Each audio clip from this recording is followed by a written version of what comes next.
자, 안녕하세요. 지난주에 경찰 승진 시험 있었죠? 자, 벌써 발표가 났습니다. 자, 일단 일주일 안에 거의 시험 발표까지 다 완료가 된 것 같은데요. 일단 승진하신 분들은 축하드리고요. 자, 만약에 승진이 요번에 잘 안 되신 분들은 뭐 그렇다 해서 요번이 끝이 아니라 다음 기회도 있으니까 우리 다음 기회를 잘 살려가지고 꼭 승진할 수 있도록. 자, 그러면 우리가 지난주에 봤던 시험 문제. 자, 요걸 복기하면서 또는 만약에 안 보신 분들은 요런 문제를 참고해갖고 앞으로 내가 승진 시험 문제에서 어떻게 대비하면 되겠다라는 초석이 됐으면 하는 시간을 한번 마련해 봤습니다. 자, 오늘부터 뭐 시작이다 라고 하시는 분들은 적어도 전년도 시험 문제 요거는 확인하고 넘어가시는 게 가장 일선무가 아닌가 생각이 들어요.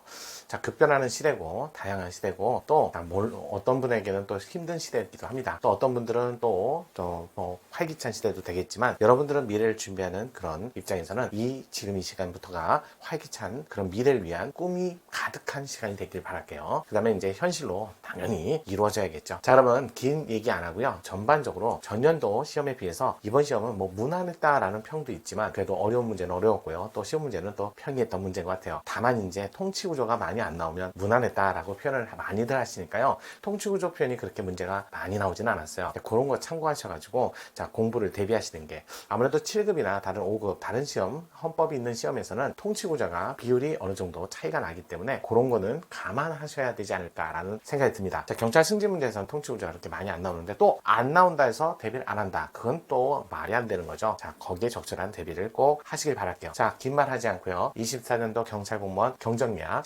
정기시험에서 나왔던 헌법 문제 해설 살펴보도록 할게요. 자, 1번 문제. 자, 헌법상 기본 원리에 관한 설명 중 가장 적절하지 않은 거. 자, 일단은 국민주권을 구현하기 위해서 자, 우리 헌법의 기본 원리 한마디로 원리 질서 제도에서는 구체적 기본이 아직 안 나와요. 왜냐면 그걸 구현하기 위해서 입법부가 법률을 만들어 가지고 조금 더 자세한 구체적인 법률을 만들어야 구체적인 권리성 또는 기본권성이 도출됩니다. 자, 원리 질서만 가지고는 안 돼요. 따라서 그 중에 가장 1번 그러면 국민주권 원리가 아닌가라는 생각이 들어요. 그래서 자, 일단은 국민주권 원리 요거죠. 국민주권 원리. 자, 요걸 구현하기 위해서 자, 일단은 헌법에 자, 국가의 의사결정 방식을 대의제 그래서 우리나라에서는 기본적으로 원칙적으로 대의제를 기본으로 하고 있어요. 자, 기본적으로 아시겠죠? 국가기관 구성권과 국가 정책 결정권이 나눠져 있는 형태가 우리가 대의제라는 거. 그래서 대의제를 기본으로 하고 있고, 그 다음에, 자, 가미했다 이런 표현을 쓰는데, 직접 민주 요소를, 이걸 가미했다. 그래서 우리나라에서 헌법에 있을 때만 가능한데, 그 중에 72조.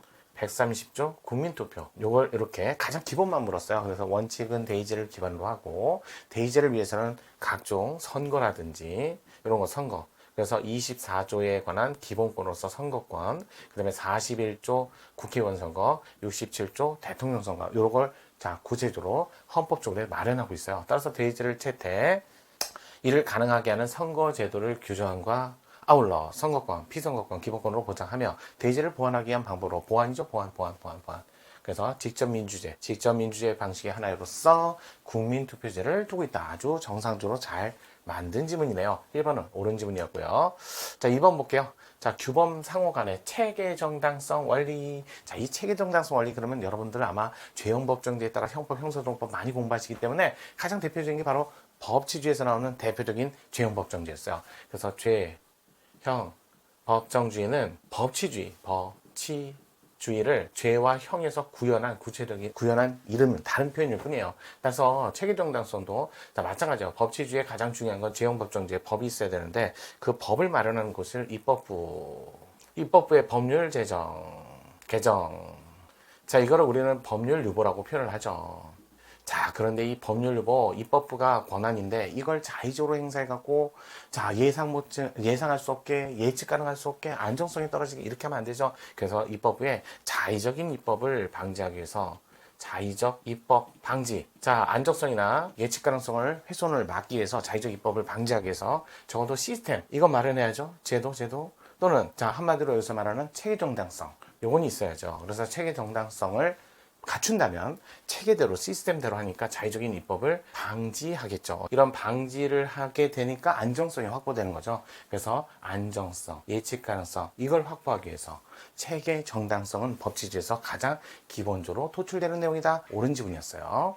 자, 그다음에 세 번째 문화국가원리. 자, 문화국가원리. 그다음에 사회국가원리. 자, 국가의 기능이 확대돼서 국가만 하는 게 아니라 국가 영역에서만 있는 게 아니라 사회, 문화, 세계, 평화 이런 것들 확대되고 있죠. 그런 현대사회에서 특히 문화는 다양한 문화. 자, 다양한 문화가 있지 나쁜 문화는 없잖아요. 그 다양한 문화 속에서 누가 불편부당하지 않게 공정하게 평등하게 대우를 받아야 되는데, 자, 거기서 차별 취급을 받으면 안 된다가 가장 핵심이에요. 그래서 모든 문화가 균분하게 풍토, 배경, 조성, 이게 국가의 역할이잖아요. 자, 스스로 운영이 안 될 때 국가는 모든 문화의 풍토, 배경, 조성을 위해서 국가가 적극적으로, 자, 보충적인 상황에서 적극적 개입하는 문화국가원리. 자, 일단 사회국가원리나 문화국가원리는 명문의 규정은 없어요.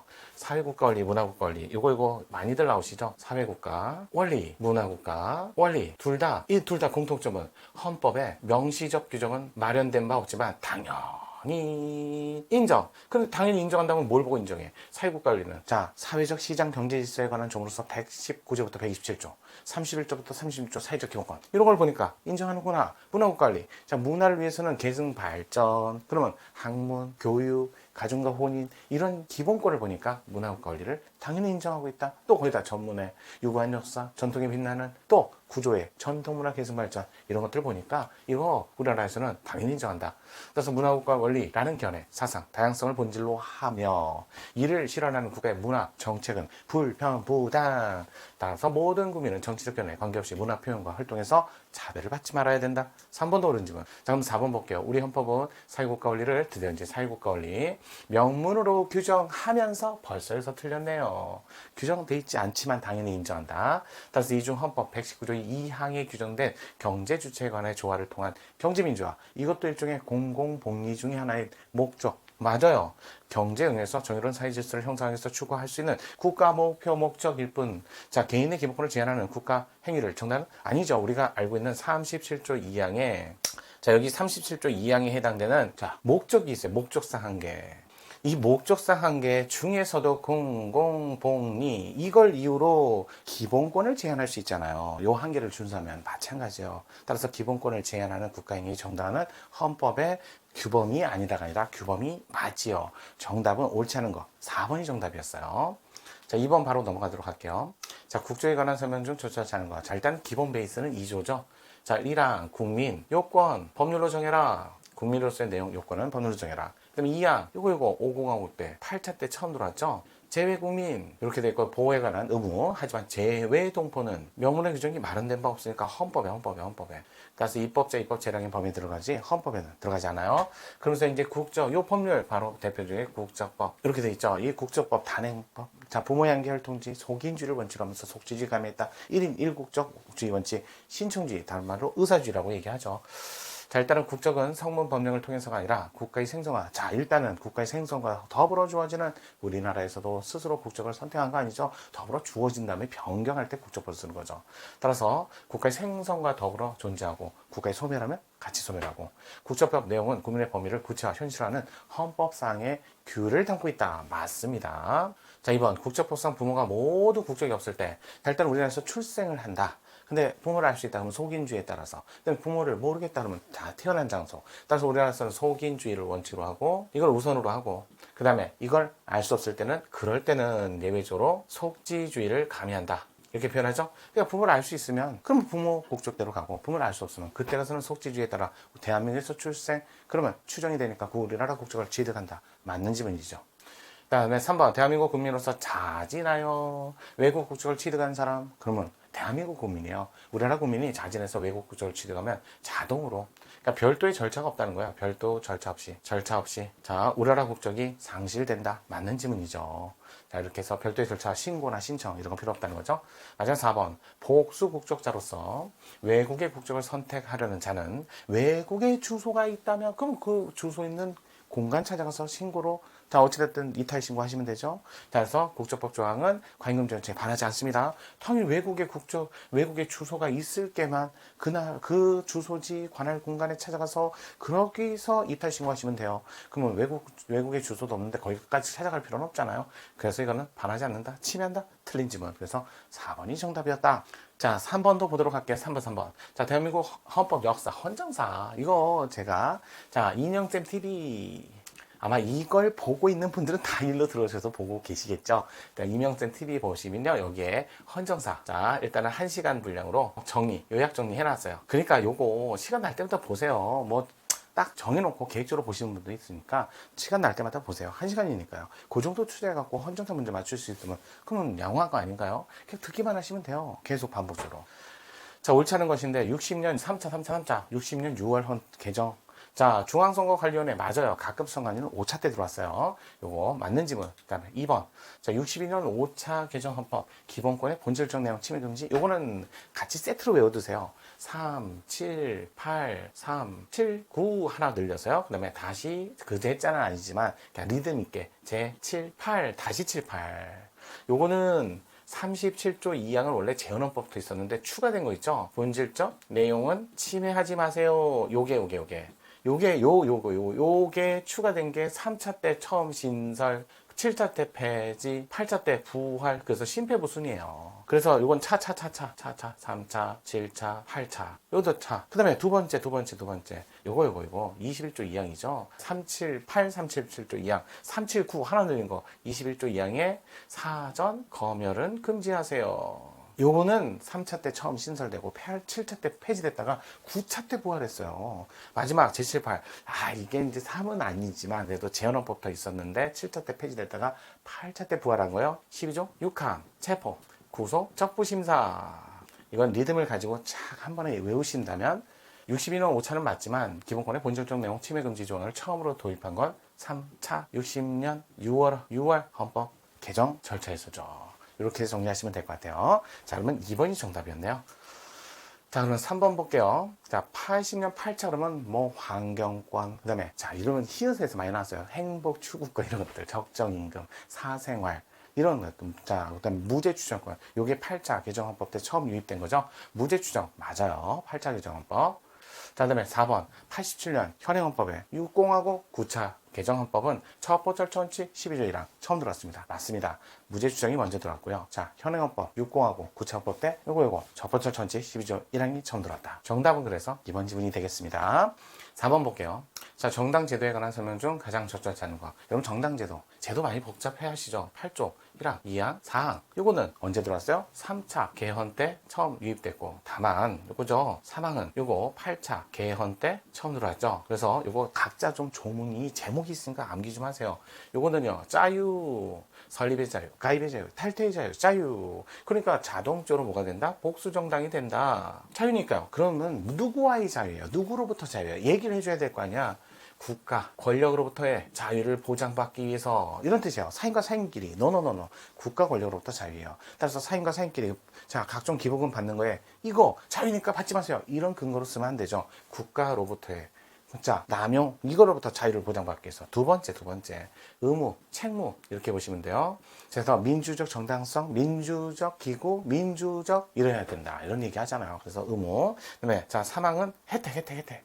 국고보조금 지급받을 수 있다. 그 다음에 마지막 사항은 보호기준으로 들어왔던 위헌정당 강제예산. 자, 얘는 방어적 민주주의 수단에 해당되죠. 그래서 우리나라 통합진보당 사건에서 자, 요게 한번 사용된 적이 있죠. 2014년에. 이런 걸 기본으로 해서 자, 1번 정당제도에 관한 설명 중 가장 적절치 않은 거 정당 해산을 명하는 헌법재판소 결정 중앙 헌법재판소는 확정 이후에 후속 절차 집행은 중앙선거관리위원회가 정당법에 따라 이거 많이 나왔는데 아주 옳은 질문을 냈네요.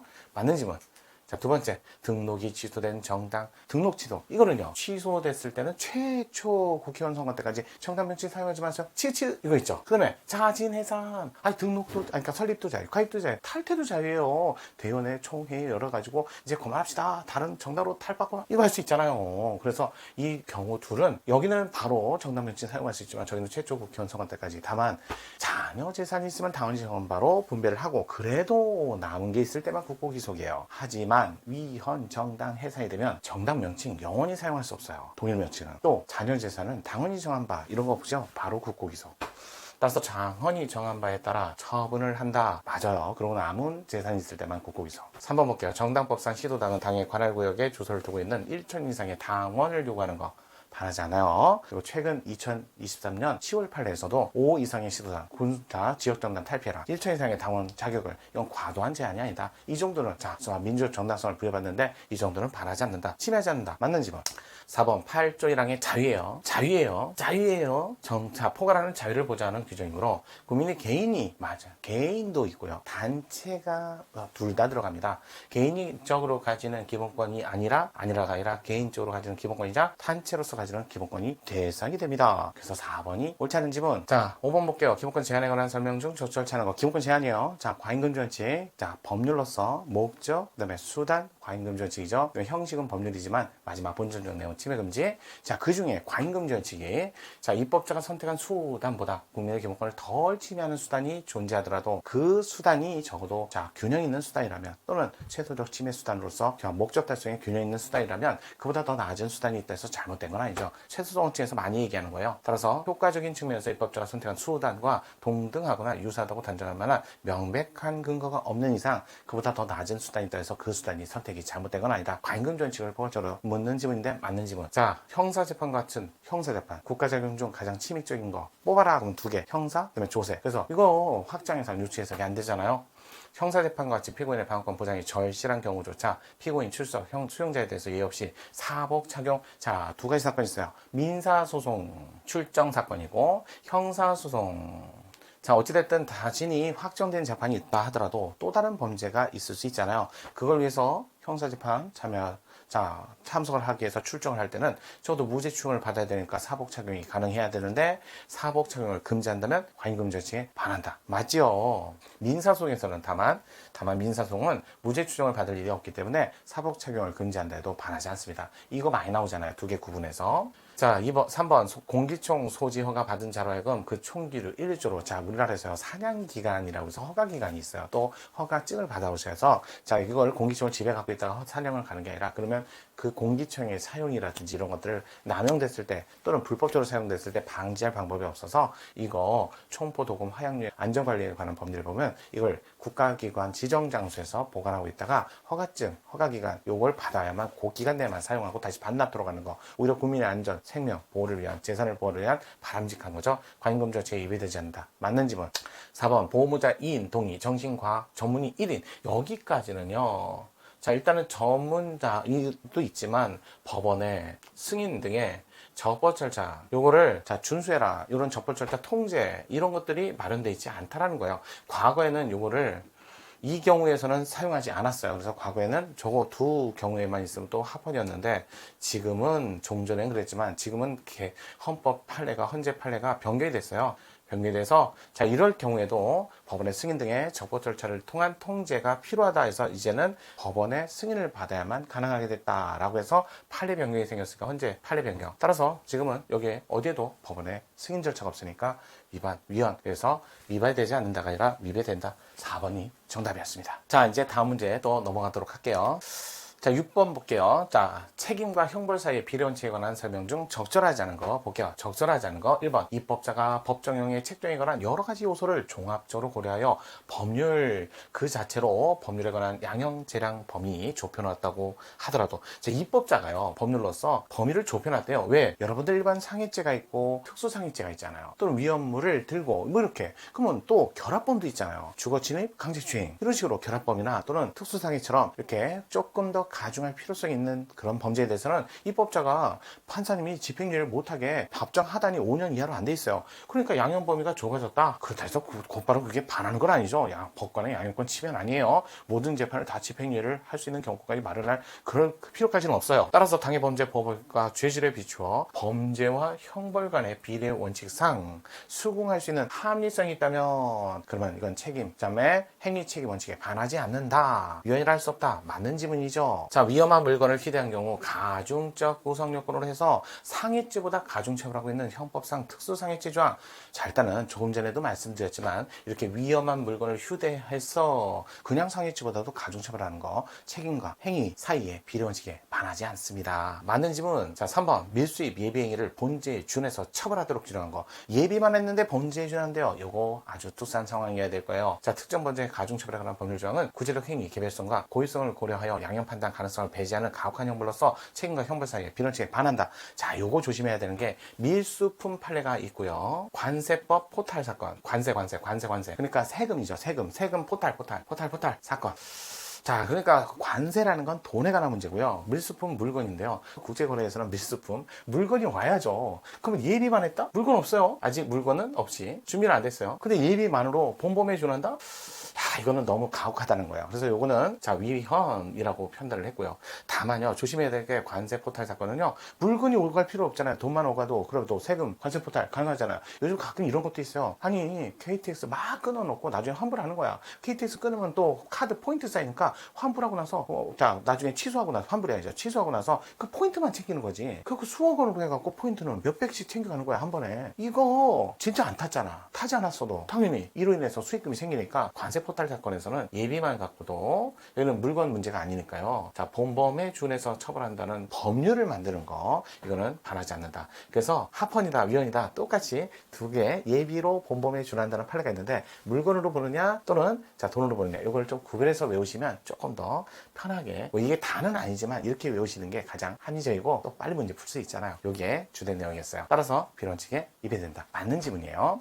4번, 사람을 공갈하여 재물의 교부를 받거나 재단상 이익을 취득하여 그 이득액이 5억 원, 10억 원, 요즘에 횡령, 사기, 배임 사건 들어보면 뭐 뉴스에 보면 말도 안 돼요. 진짜 볼 수도 없는 돈을 가지고 횡령, 배임, 사기, 이득액에 따라 차등처로 가중처벌하는 건 당연한 거죠. 따라서 자, 이득액을 기준으로 가중처벌을 하도록 한 건 비론칙에 반한다가 아니라 오히려 합리적이죠. 반한다가 아니죠. 4번이 정답이었습니다. 자, 이렇게 보시면 될 것 같아요. 이런 식으로 정답 지문을 좀 골라내시면서 문제를 찾으시면 될 것 같아요. 자, 그러니까 판례를 어렵게 대비하지 마시고요. 왜 그런 판례를 묻느냐, 이걸 좀 중심으로 판단을 하시면 될 것 같아요. 자, 7번 인간의 존엄가치 행복 추구권에 관한 설명. 자, 가장 적절치 거, 배아 생성자 배아에 대한 결정권은 헌법상 명문으로 규정되어 있지 않지만 일반적 인격권. 이런 배아 생성자 누구예요? 배아 자체를 묻는 게 아니라 배아에 대한 결정권을 가진 부모가 되고 싶은 분들이잖아요. 그러니까 이거는 배아를 얘기하는 게 아니라 초기 배아라는 사건이 있고, 초기 배아는 그 자체를 얘기하는 거고, 이 배아 생선자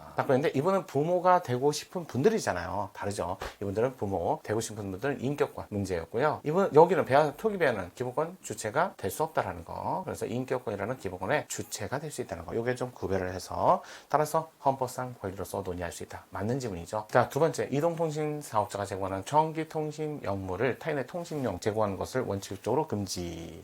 자, 위반 시 형사처벌. 자, 이거 아무래도 요즘에 피싱이다 뭐다 해갖고 통신 시스템을 이용해서 많은 범죄에 악용될 소지가 너무 크기 때문에, 심지어는 핸드폰 가입할 적에, 통신 이용 서비스 가입할 적에 신분증 제시만 안 되고요. 본인 확인, 대면 조치 이것까지 하셔야 돼요. 자, 이런 것들을 조금 더 엄격히 오가는 거는 현대에 와서 여러 가지 범죄라든지 다양한 이런 불법적인 행위를 막기 위한 조치로서 최소적인 조치를 하는 것이니까 이거 형사처벌 이거 해야죠. 이런 거. 따라서 이거는 침해한다가 아니라 침해하지 않는다로 해야지 정상이 되겠습니다. 그래서 2번이 옳지 않은 지문이었어요. 3번, 명의신탁 증여로 의제되는 경우 명의신탁 당사자 증여세의 과세가액 과세 표준을 납세지에 관할 세무서장에게 신고할 의무를 부과. 자, 명의신탁이라는 개념 많이 아실 거예요. 남의 이름 빌려가지고 부동산 구입을 하는 거죠. 자기는 부동산이 많으니까 자기가 부동산을 구입했을 때 중과세. 그래서 그걸 피하기 위해서 집안 식구들 중에 한번 친척들 갑자기 연락 없는데 연락 와갖고 이름 좀 빌립시다. 이거예요. 이거 탈세 아니에요? 따라서 이 사람들 나중에 일정 기간 주고 빨리 이름 원 상태대로 복귀하세요. 돌려놓으세요. 라고 기간도 주고, 그때 신고를 안 했을 때 제대로 안 하면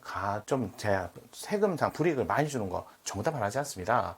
따라서 신고를 의무를 부과하고 하는 법률은 명의신탁 당사자가 자기가 범죄를 저질렀으니까 자기가 원상태로 복귀하는 거, 원상시키는 거, 회복시키는 거 당연한 거죠. 일반적 행동이 자유권을 침해하지 않는다. 맞는 지문이죠. 4번 볼게요. 이미 출국 수속 과정에서 충분히 일반적인 검사를 다 했어요. 근데 어떤 나라에 들렸다 오셨어요? 근데 갑자기 막 더 촉수 검사를 더 하는 거죠. 이거 국가 간의 협약상 또는 위험 지역이라든지 이런 것들 고려해갖고 특약을 맺어서 또는 조약을 맺어서 촉수 검사 같은 추가적인 검사를 하는 거, 검색하는 거 이거 반하지 않아요.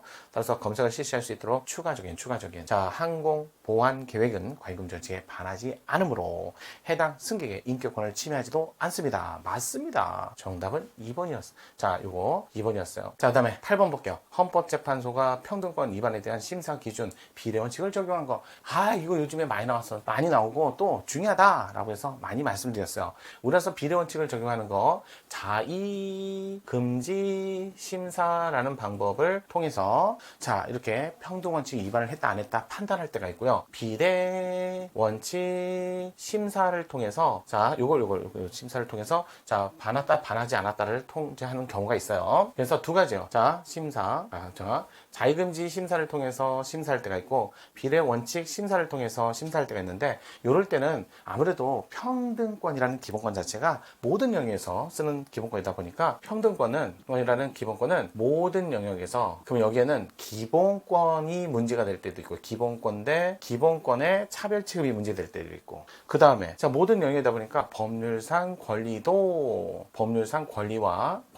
권리가 문제될 때도 이렇게 돼요.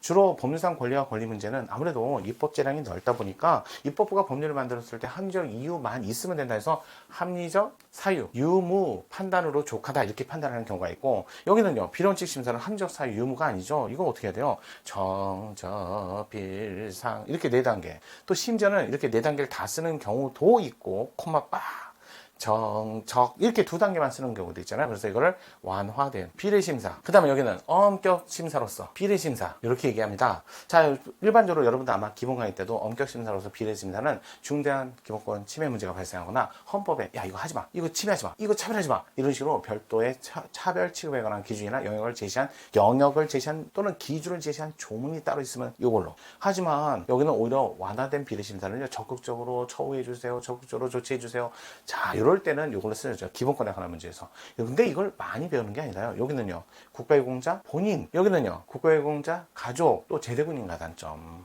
그 다음에 이거는 법률상 권리예요. 법률상 권리나 제도 문제예요. 따라서 상속제도 이런 거 있잖아요. 순위, 순서 이런 거 얘기하는 거예요. 그런 거 나오면 가족제도, 상속제도 대부분 법률상 권리 문제예요. 그러니까 이런 거를 구분해서 비례원칙 심사를 적용한 거 요걸 적용한 걸 찾아보세요. 근데 대부분 가산점 같은 거예요. 공무단위권 침해 문제가 됐을 때는 비례심사 완화되든 엄격이든 볼게요. 제대군인 지원에 관한 공익근무요원하고 산업기능요원 이거 병역제도예요. 병역제도 공익근무요원이나 산업기능요원이나 둘 다 병역 의무를 대체하는 방법으로서 그 중에 하나죠. 병역 의무 종류 중에 하나잖아요. 그러다 보니까 두 개는 본질이 같아요.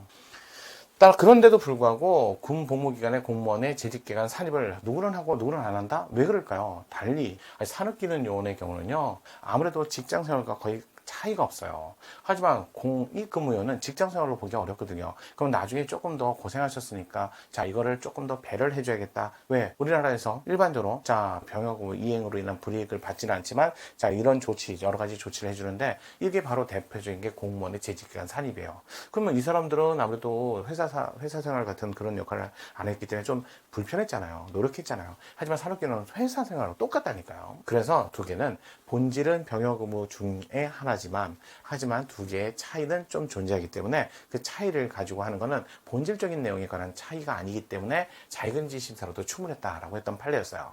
두 번째, YP 뉴스, 연합뉴스통신사, 연합뉴스통신사 딱 나오면 자 이거 나오면 YP, UP 이런 얘기 하잖아요. 이거 나오면 여러분들 일단 처분적 법률 이거 생각하셔야 되고요. 두 번째 처분적 법률하고 요거는 자의금지 심사 거기다가 결론은 합헌이다 라고까지도 기억을 하셔야 돼요.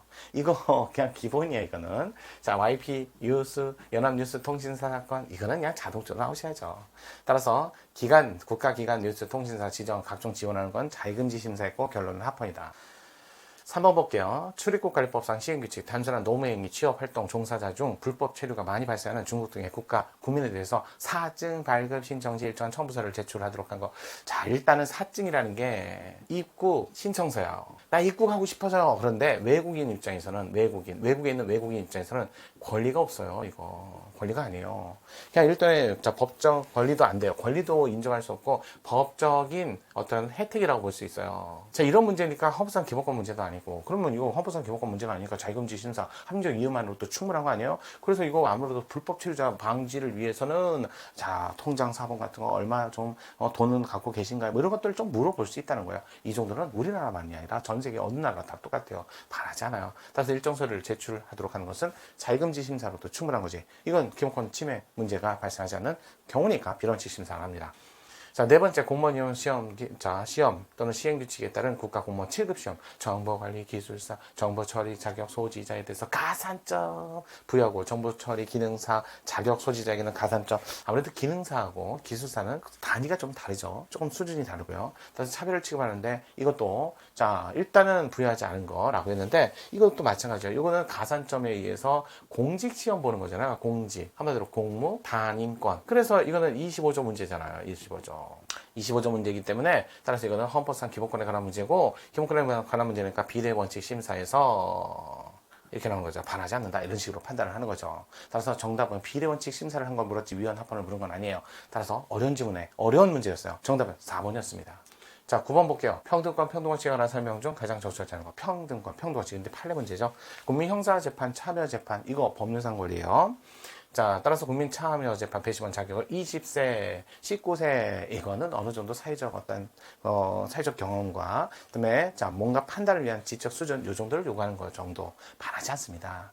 따라서 20세 이상자로 규정하고 국민참여제도 취지, 배심원의 권한, 의무 등 여러 가지 사정을 종합해 고려하여 만 20세 이르기까지 교육, 경험 쌓은 자로 하여금 배심원의 책무를 담당토록 하는 것은 만 20세에 이르지 못한 자에 대해서 합리적 차별이 있다. 자, 따라서 자의적인 차별이 아니다. 맞는 지문. 자, 이번 공직자윤리법에 따라 혼인, 재산, 등록 의무자 모두 배우자가 아닌 본인의 직계 존비속 재산을 등록하도록 개정. 아, 이거 아주 유명한 판례, 최신 판례. 이건 좀 봐야겠습니다. 이거 최신 판례. 그래요, 최신 판례 맞습니다. 한번 살펴볼게요. 이게 종전 규정에, 종전 법률에는 이렇게 돼 있어요. 자, 공무원인데, 남성 공무원이든 여성 공무원이든 공무원에, 자, 지워볼게요. 자, 직계, 좀비속, 재산 등록. 이거에다가, 등록에다가, 뭐까지 있었냐면요. 여기에 더 나아가, 배우자의 존속, 이것도 비속에 재산도 등록하라고 돼 있었어요. 이렇게 돼 있었던 거야. 그러니까, 과거에는, 그렇게 된 거예요. 종전에는, 아니 공무원이기만 하면 남성이든 여성이든 관계없이 직계 존비속뿐만 아니라 배우자의 존비속까지 전부 다 재산 등록하세요 이렇게 됐던 거예요. 근데 개정이 된 거야. 근데 이 개정 법률이 헌법재판소에 온 거예요. 현재 왜 왔냐고요? 왜 왔냐면 개정 법률에 이렇게 됐어요. 공무원이래요. 그러면서 과거 법과 달리 남성, 여성 둘 다 공무원인데 남성의 경우는 직계, 존, 비속만 이렇게 돼 있고 그러면 이제 배우자는 필요가 없게 된 거야. 근데 여성은요 종전에 이미 재산 등록까지 해놓은 분들은 등록이 된 분들은 이미 재산 등록한 분들은 아니 배우자의 존비속도 여전히 등록해라 라고 해서 등록 상태를 남긴 거예요. 아, 그러면 왜 이분하고 차별을 둡니까? 여기는 직계 존비속만. 근데 이미 재산 등록한 여성인 공무원의 경우는 그냥 배우자의 존비속도 여전히 등록 상태로 남겨놓는 거지. 이분은 직계 존비속만 했으니까 배우자의 존비속은 이건 빼라 이렇게 놓고 이거 무슨 차별이야? 남녀 차별? 그래갖고 헌법재판소가 이거 잘못 만든 법이다 해서 위헌 결정, 헌법불합치 결정을 했던 판례예요. 그래서 보세요. 자, 개정됐어요. 그러면서 직계 존비속만 하라고 되었음에도 불구하고 개정중 조항에 따라 이미 배우자의 직계 존비속에 재산을 등록한 혼인한 여성 등록 의무자만 종전과 동일하게 계속 등록을 하라고 남기는 건 함정 이유가 없죠. 이건 무슨 남녀차별이에요. 그래서 이거 위헌받았다. 자, 이렇게 보시면 돼요. 그래서 위배됐다. 맞는 지문이네요. 3번 지문이죠. 자, 업무상 재해, 통상 출퇴근. 아, 이것도요. 업무상 재해 출퇴근. 옛날에는요, 출퇴근하면서 다친 건 산재가 안 됐어요. 그래서 시대가 좋아지니까 퇴근하면서 산재돼요. 출근은 안 되고. 또 시대가 더 좋아지니까 출근도 산재 대상이 된다는 거야. 다만, 사업자 제공한 교통수단을 이용한 사람은 이용 시는 산재 대상이 되고 개인적 대중교통 이용 시에는 산재가 안 된대. 아니 둘 다 뭐냐면 둘 다 아니 둘 다 자, 출퇴근이에요. 근데 왜 이걸 차별해? 이거 말이 안 되는 거 아니에요? 그래서 일단은 아니 이거하고 이거를 차별할 이유가 없는데 왜 얘는 산재 대상이 되고 얘는 산재 대상이 안 돼? 그래서 잘못 만들었다. 위헌이다. 헌법이지. 더 위헌이네. 같은 종류니까요. 따라서 개정법률 조항의 개정법 시행 후 최초 발생하는 재해부터 적용하도록 한 거. 자, 요거는 같이 더불어 CF 알아두시고요. 여기는요, 그냥 혜택이니까 좋아지는 거잖아요. 그래서 이 법 시행일 이후부터 그래서 실무적 여건이나 경제 상황 등을 고려한 것으로서 헌법의 평등성에 위배되지 않는다라고 했는데, 자, 일단은 자, 우리나라에서 헌법재판소가 이런 얘기를 해요. 자, 요렇게 갖고 혜택이니까 최초 등록 시부터 발생한 재해부터 적용하도록 한다 했는데, 자, 재정상 경제상 여건을 고려할 때도 이게 조금씩 좋아지면서 출퇴근을 포함시키면서 개정법률을 했을 때 이 개정법률 전에도 출퇴근한 건 똑같고 개정법률 얘도 출퇴근한 건 똑같고 발생 사실이 많이 발생하지 않으니까 출퇴근하면서 발생한 사고는요. 그래서 이 법 이후부터 자 하도록 한 건 요 사건에서는 평등원칙에 반했다라고 했던 위반됐다라고 했던 판례였어요. 요거는 조금 자 많이들 안 해오시면 헷갈리는 판례였어요. 자, 출퇴근 재해를 포함시키되 다만 개정법 이전에는 안 하고 개정법 이후부터만 최초 발생하는 재해만 판단하다. 어차피요 산재라는 게요 이게 심사를 통해서 결정을 해야 되기 때문에 시간이 좀 걸려요.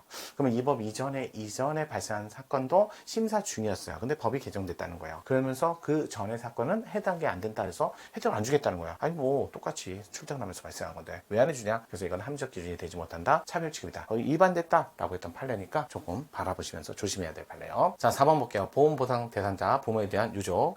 자, 이것도 자 볼게요. 유족보상금 지급 시 수급권자 부모 중 1인. 이게 1인 사건 많죠. 보험보상법, 국가유공자법, 네. 자, 이거 많아요. 뭐 예전에 얘기했던 독립유공자도 있고요. 굉장히 많아요. 판례 많은데 전부 다 1인인데 무조건 최장자. 이러면 이거 전부 다 위헌받았잖아요. 아니 신청자 중에 필요한 사람을 줘야 되는데 무조건 나이 많은 순, 많은 자. 이러면 전부 다 위헌이었어요. 알겠죠? 이거는 뭐 거의 일률적으로 나온 판례니까요. 따라서 자 1인에 한해서 나이가 많은 자를 우선토록 보훈 대상자 지원에 관한 법률은 함정 이유 없이 보상금 수급권자 수를 일률적으로 제한하고 부모 중 나이가 많은 자와 그렇지 않은 자를 함정 이유 없이 차별하고 있으므로 침해한다. 맞는지만. 그래서 정답은 3번. 이렇게 보시면 되고요. 자, 볼게요. 10번. 명확성 원칙. 이거는 단순 암기사니까 간단해. 적절치 않은 거. 여러 사람의 눈에 띄는 곳에 공공연하게 알면 지나치게 이거 너무 포괄적이다. 명확성 원칙에 반한다. 위배된다. 맞는지만. 자, 두 번째, 개발제한구역 지정관리에 관한 특별조치법의 위반. 시정명령 받고도 이를 이행하지 않으면 위반자에 대해서 이를 상당한 기간까지 이행하지만 이행강제금 부과, 반복 부과, 할 때까지 부과. 자, 문서로서 계고, 상당한 기간. 이거 전부 다 반하지 않아요. 이행강제금. 그래서 반하지 않고. 3번 자동차 운전자 고속도로에서 자동차 등의 고장 등 부득이한 사정이 있는 경우를 제외하고는 갓길 통행을 금지하고 있는 도로교통법. 당연하죠. 고속도로 갓길 이거 아무 차량이나 들어갈 수 있는 거 아니에요. 따라서 부득이한 사정이 있는 경우를 제외하고는 갓길 통행을 금지하고 위반 시 처벌하는 것은 죄형법정지 명확성칙에 반하지 않는다. 맞는지 뭐. 4번 게이블 관련 사업자에 대해서 경품 등의 제공, 사행성을 조장, 원칙적으로 금지시키고 있는 법. 이거 반하지 않죠? 사행성이잖아요. 명확성칙에 반하지 않습니다. 사행성, 경품 전부 다 조장. 자, 사행성 다른 법률의 정의 규정을 두고 있지 않아 지나치게 불명확하다 그러면 틀린 지문이에요. 명확성칙에 반하지 않습니다. 따라서 정답은 4번이었어요. 자, 명확성 원칙은요 단순 암기 사안에 가까운 문제가 많으니까요. 이건 최근 판례를 기준으로 해서 많이 암기하시길 바랄게요. 자, 요거 보고 이제 11번부터 또 보도록 할게요.